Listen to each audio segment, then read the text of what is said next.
What really got you into crypto, and what kind of was the initial sign that you saw that there was some value in this sector?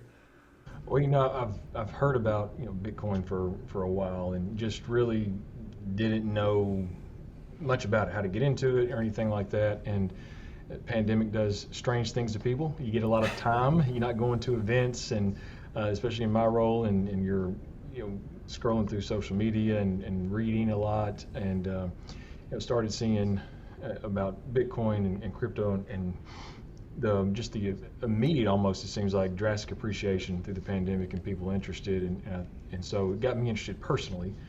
And then a friend of mine here locally, kind of tongue in cheek, tweeted at me and on one of Mayor Suarez's tweets about Bitcoin, and kind of joked back and forth, and that opened the conversation for Mayor Suarez about watching what he was doing.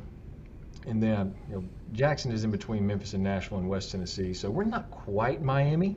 We're a town of 68,000 in West Tennessee, and I thought, gosh, Miami is Miami, right? And they're doing things because they have the ability to draw people in, and looking at that 21st century economy. And so I got to think, I mean, why not Jackson? We were the first city in the state to have gig fiber internet to the home.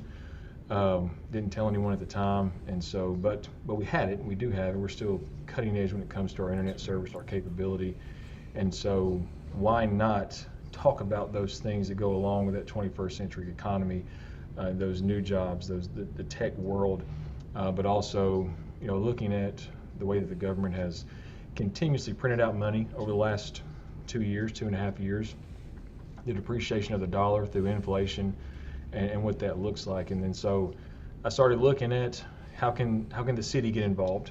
And I think for me that the light bulb moment was having lunch with a friend of mine, Aaron, and talking about buying fencing, because he has a fencing company.